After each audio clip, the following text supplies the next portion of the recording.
Hello my dears, आप सभी का आपके अपने प्यारे से चैनल इंग्लिश विल पे बहुत बहुत स्वागत है।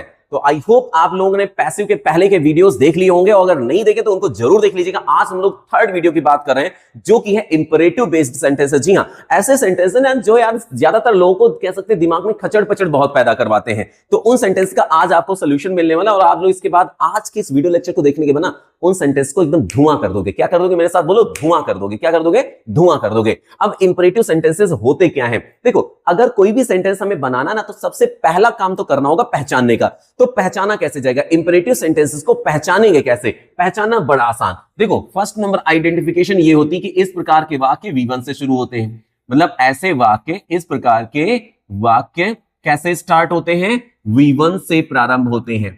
ठीक है, कैसे प्रारंभ होते हैं? V1 से प्रारंभ होते हैं। मतलब कोई भी ऐसा सेंटेंस जो वर्ब की फर्स्ट फॉर्म से आपको स्टार्ट मिल जाए, इंपरेटिव है भैया, बिल्कुल मत भड़बड़ाना। सेकंड नंबर क्या हो गया? सेकंड नंबर हो गया इस प्रकार के वाक्यों में सब्जेक्ट, जो ऐसे वाक्यों में इस प्रकार, ठीक है, इस प्रकार के वाक्यों में, इस प्रकार के वाक्यों में सब्जेक्ट छिपा रहता है।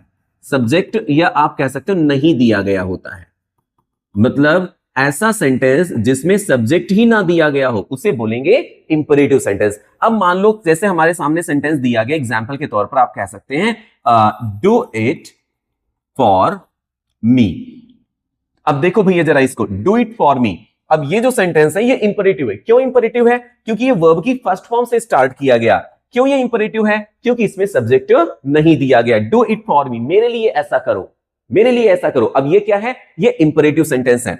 आप लोग भी अपने लिए पढ़िए, अपने परिवार के लिए पढ़िए, अपने टीचर्स के लिए पढ़िए, बेहतर करने के पढ़िए, अपने भविष्य को सिक्योर करने के लिए पढ़िए। पढ़िए पढ़िए, ध्यान दीजिए। ठीक है, तो डू इट फॉर मी।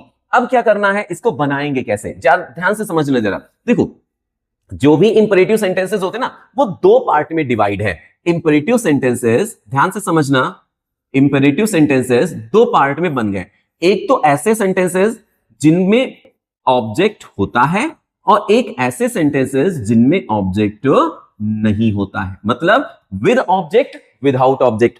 अब यहां पे मैं आपको स्ट्रक्चर्स बताने वाला हूं कि विद ऑब्जेक्ट में कौन सा काम में आएगा और विदाउट ऑब्जेक्ट में। देखो, जब कभी भी सेंटेंस ऑब्जेक्ट सहित आएगा तो विद मतलब let plus object plus B plus V3, ये करना है आपको अफर्मेटिव में।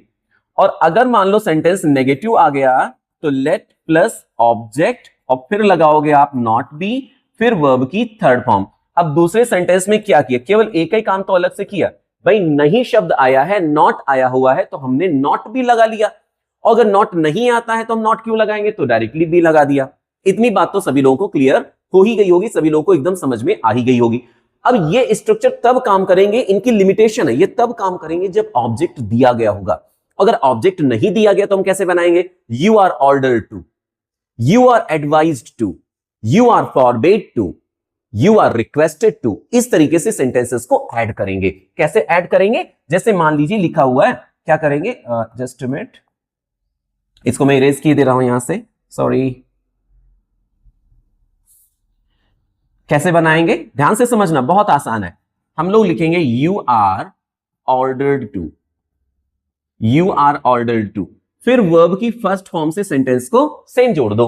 फिर you are advised to, you are advised to, फिर वर्ब की फर्स्ट फॉर्म से सेंटेंस को सेम जोड़ दो। फिर you are forbade to, you are forbade to, फिर वर्ब की फर्स्ट फॉर्म से सेंटेंस को जोड़ दो। फिर यू आर रिक्वेस्टेड टू, क्या लगाएंगे? यू आर रिक्वेस्टेड टू, और फिर वर्ब की फर्स्ट फॉर्म से सेंटेंस को सेम जोड़ दो। अब ये लगाना कब है जरा ध्यान से समझना। अच्छा, एक चीज बताओ भाई, ऑर्डर्ड वर्ड क्या इंडिकेट करता है? आदेश। इसका मतलब दिए गए सेंटेंस में कोई आदेश प्रतीत हो रहा है। हिंदी पढ़ा सेंटेंस को, हिंदी निकाली हमने, और अगर आदेश प्रतीत हो रहा है तो हम क्या लगे? You are ordered to, sentence फट से जोड़ दो। यू आर एडवाइस, क्या एडवाइस क्या है? सलाह, सुझाव। तो सलाह सुझाव है तो यू आर एडवाइस टू लगाएंगे। अगर मना किया जा रहा है तो क्या लगाएंगे? यू आर फॉरबेड टू लगाएंगे। और अगर निवेदन किया जा रहा है तो क्या लगाएंगे? यू आर रिक्वेस्टेड टू लगाएंगे। बस यही डिसाइड कर लो कि क्या लगना है और फिर पूरा सेंटेंस बना दो। जैसे मान लो हमारे सामने एक सेंटेंस दिया गया, जैसे कहा गया डू इट। अब इसको हम लेट से भी बना सकते हैं, इससे भी बना सकते हैं। क्यों? क्योंकि इसमें इट दिया गया, इसका मतलब ऑब्जेक्ट है, तो ये ऑब्जेक्ट से भी बन जाएगा, मतलब लेट से भी बन जाएगा, और अगर ऑब्जेक्ट नहीं होता तो लेट से ये बनता ही नहीं, ये केवल और केवल किससे बनता, यू आर करके जो भी इसमें सेंस निकलता उससे बनता। आई बात समझ में, क्लियर हो गया होगा। अब जैसे एग्जांपल्स की बात करते हैं, जैसे सिट डाउन, सिट डाउन दिया गया, सिट डाउन में देखो क्या हम यहां पे इसको लेट से बना सकते हैं, नहीं बना सकते माय डियर्स, नहीं बना सकते, क्यों, ऑब्जेक्ट नहीं है। अब हम क्या बनाएंगे, कैसे बनाएंगे, जैसे अभी इससे पहले जो लिखा हुआ, अब सिट डाउन किसी से कहा जरा बैठ जाओ, तो क्या है, यू आर, देखो बहुत आसान है, यू आर ऑर्डर्ड टू, और फिर क्या लिख दिया यहां पे, सिट डाउन, लो सेंटेंस हो गया complete. Don't close the door, अब देखो डोंट क्लोज, बंद मत करो, क्या ना बंद करो भैया, दरवाजा ना बंद करो, लाल दरवाजा ना बंद करो, तो द डोर को हम यहां पे ऑब्जेक्ट मानेंगे, तो ये दो तरीके से बना सकते हो, लेट, फिर उसके बाद ऑब्जेक्ट आ गया डोर, बी, और लेकिन नॉट है तो नॉट बी, और क्लोज की थर्ड फॉर्म हो जानी है क्लोज। भाई स्ट्रक्चर क्या कहता है, लेट लगाओ लगा दिया, ऑब्जेक्ट लगाओ लगा दिया, नॉट लगाओ लगा दिया, बी लगाओ लगा दिया, वो थर्ड हो गया, सेंटेंस कंप्लीट। और मान लो अगर हम इसको यू आर से बनाते तो डू नॉट क्या बताता है, मना करन, तो you are forbid to close the door, ठीक है। फिर डोंट सिट हियर, यहां पर मत बैठो, अब क्या इसको लेट से बना सकते हो, नहीं बना सकते, तो इसके लिए केवल और केवल भैया बनाओगे आप you are forbid to sit here, या you are ordered not to sit here.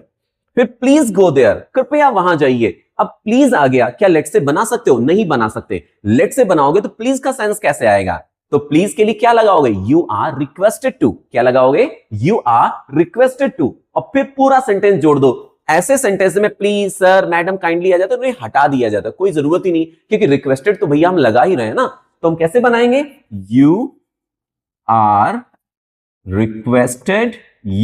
Requested to, और फिर लिख देंगे गो देयर, लो सेंटेंस बन गया भैया, यू आर रिक्वेस्टेड टू लिखा, फिर प्लीज कट हो गया, फिर क्या बचा, गो देयर, ऐसे ही मेंशन कर दिया। Please don't make a noise, अब प्लीज भी है डोंट भी है, कैसे बनाएंगे, यू आर, प्लीज का उपाय क्या है, रिक्वेस्टेड, प्लीज को कौन हटाएगा, रिक्वेस्टेड, तो यू आर रिक्वेस्टेड, और डू नॉट को कौन हटाएगा, फॉरबिड, लेकिन रिक्वेस्टेड लगा चुके, अब क्या हटाएगा, नॉट टू, तो not to make a noise. तो आई होप यहां तक आप लोगों को क्लियर हो गया होगा, आप लोगों को पैसिव वॉइस कैसे बनाने हैं इंपेरेटिव सेंटेंसेस के, कौन से स्ट्रक्चर लगाने, कब लगाने हैं, क्या पहचान है, कैसे क्या होता है, सब कुछ आप लोगों को क्लियर समझ में आ गया होगा। तो चलिए मिलते हैं नेक्स्ट वीडियो में, लेकिन आप लोग इस वीडियो को शेयर करना बिल्कुल मत भूलना, और अगर कोई भी आपके नीडी, कोई भी जरूरतमंद है तो आप लोग उन तक वीडियो जरूर पहुंचाएगा, चैनल को सब्सक्राइब करके नोटिफिकेशन बिल को जरूर ऑन कर लीजिएगा। Thank you.